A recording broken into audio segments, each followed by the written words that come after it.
Government leaders, communication experts and digital strategists are convening for a high-level social media summit aimed at shaping how the state engages with citizens online. The summit seeks to strengthen government's digital communication strategy, tackle misinformation, and to explore innovative ways to improve service delivery through social platforms. Officials say that the event comes at the critical time as social media continues to influence public perception and policy engagement. For more on this, we are now joined by Lorato Tshenkeng, who is from Decode Communications. A very good morning to you, Lorato. Thank you so much for making time for us. Let's first deal with this summit being different to what we ordinarily see at the beginning of the year, where you deal with the report relating to government's communication strategy. Speak to us about what this summit will be focusing on.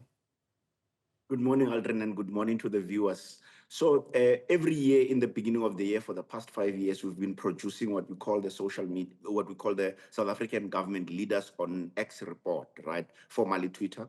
And in that report, we look at how cabinet ministers, both at national and provincial level, are utilizing X. And, precisely X, because so you think about earlier this year, there was call it a tete-a-tete between President Cyril Ramaphosa and the president of Rwanda.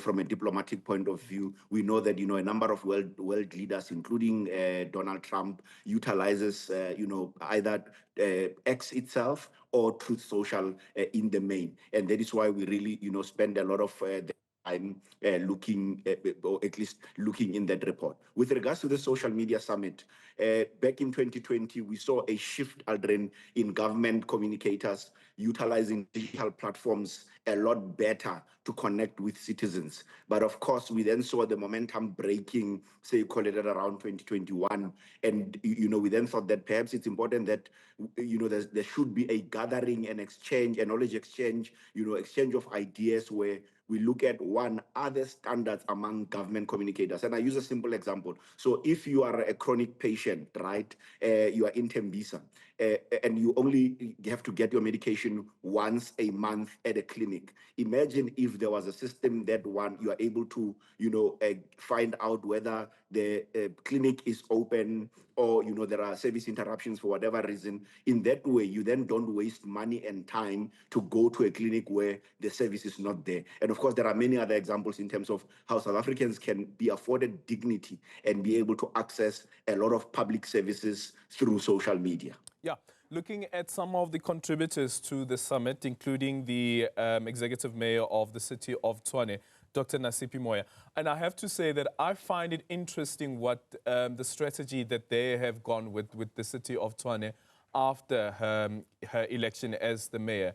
Because all of a sudden there was all of this visibility that was taking place, but the visibility being seen on social media. So there may have been work that had been happening before, but it wasn't as visible.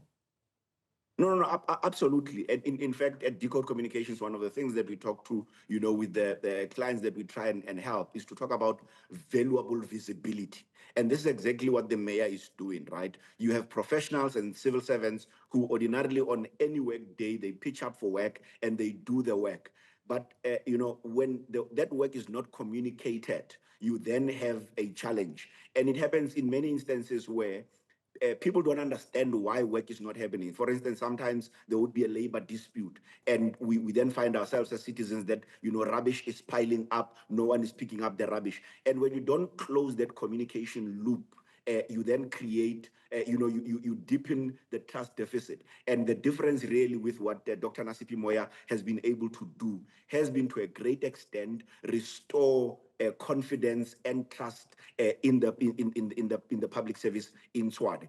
Is everything okay in Tshwane? Of course not. Are the citizens always happy? Of course not. But are the citizens happy that somebody hears them and listens to them? That is the big difference, really. And if we are to to see that consistently, which is the biggest worry, that you are not seeing that throughout all the more than 250 municipalities in the country, where politicians think that they are not accountable to citizens. And I think that's the biggest thing, really, where citizens always use social media to hold one another accountable, but to a great extent, hold public representatives accountable. And here's the other thing. It's also about, for me, one, where does the social media strategy for government lie? So who's in charge of that social media strategy? Is it the Department of Communications? Is it GCIS? Because on the other end, if you look at the experience with the city of Tshwane right now, a couple of years ago, it used to be the city of Johannesburg that was quite prompt in responding to even complaints on social media, and also punting, using colloquial language, punting the work that is being done by the city of Johannesburg. So how do you ensure that when the person who is in charge of social media for an entity leaves that entity, that the strategy itself remains in place, that whoever comes on board comes in with enhancing whatever has been left behind and not kill it? In fact, one of our speakers is Tumelo Komape. Tumelo Komape was in charge of the city of Johannesburg social media, digital communication strategy at the time that you're referring to, right?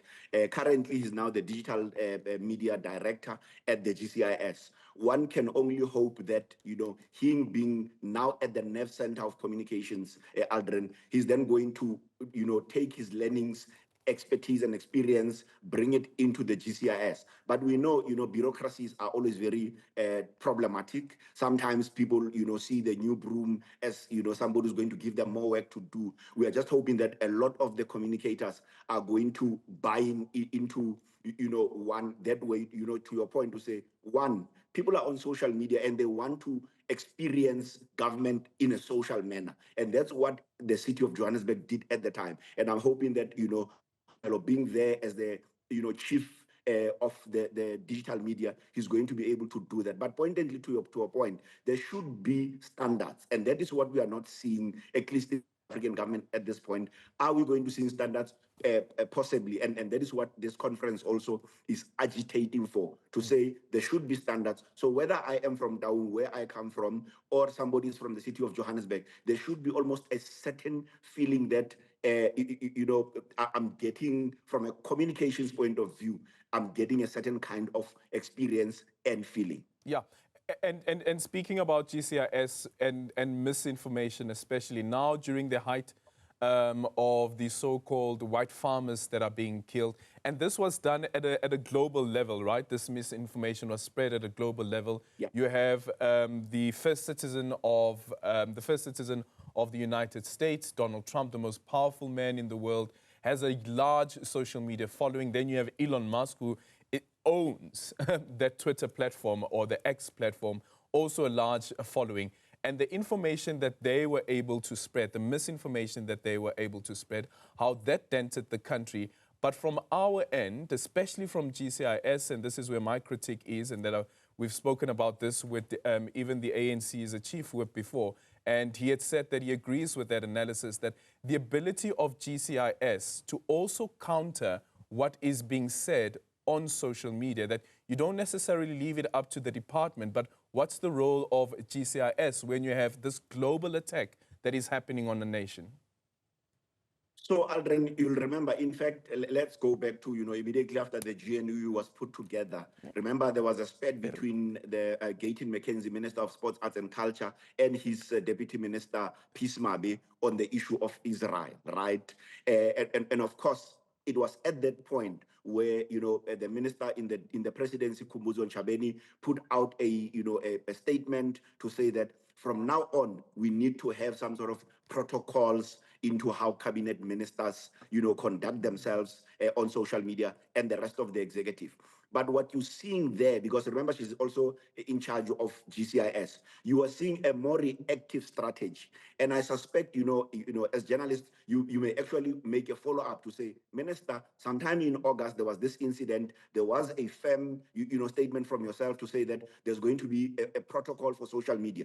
Is that protocol in place, right? I think that's where we should start, right? And then, of course, then the second part would then be around what you're raising around, the issue around misinformation, to say, how are they dealing with a lot of these things? Some of you, some of your colleagues have been victims of Bitcoin and all of these, forex scams where people are able to utilize AI and claim, overlay voice and claim that they are those people, and then they try to extort money from people, right? And you need, even from a government service point of view, where SASSA recipients in particular are the biggest victims to some of this misinformation, disinformation, and scams. And the important thing is, how does, for instance, GCIS ensure that when a website is cloned, they are able to quickly, one, know, two, close it out? The information regulator, what is their role in ensuring that people's personal information and data is protected, such that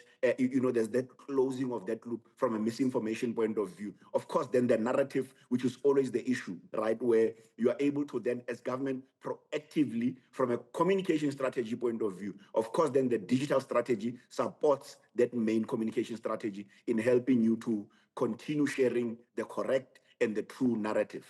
Yeah. And Professor Eldred Jordan expected to deliver the keynote address. So you're taking us way back before the likes of Facebook and the likes of X and Instagram. You're taking us back to the days of Mixit, and it's incredible how social media has changed over and transformed over the past few years. Tell us about his contribution to this conference or the summit. Yes, Professor Eldred Jordan, one of the foremost, he's currently the professor of practice at the University of Johannesburg Business School.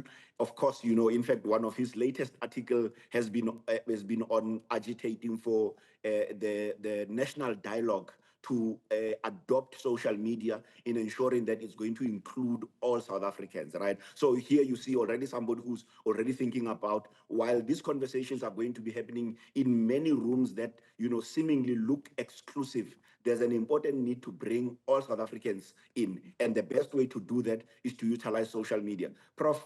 Eldred Jordan, in the early days of social networks, he was a board member of Mixit. And intently, Mixit was a big and one of the most, call it a well-adopted social media platform in South Africa, utilized by young people, one, for self-expression, two, for sharing a number of things, right? And of course, he then went on to found GovChat, which was again a government platform, which was socially, they were able to utilize it to communicate many messages of government. So we want him to share, a number of insights and some of the other blockages in terms of what are the things that need to be done from a civic technology point of view, that we need to ensure that South Africans feel included, are included, and we close the digital divide gap. Because if you think about Mixit, what that moment did,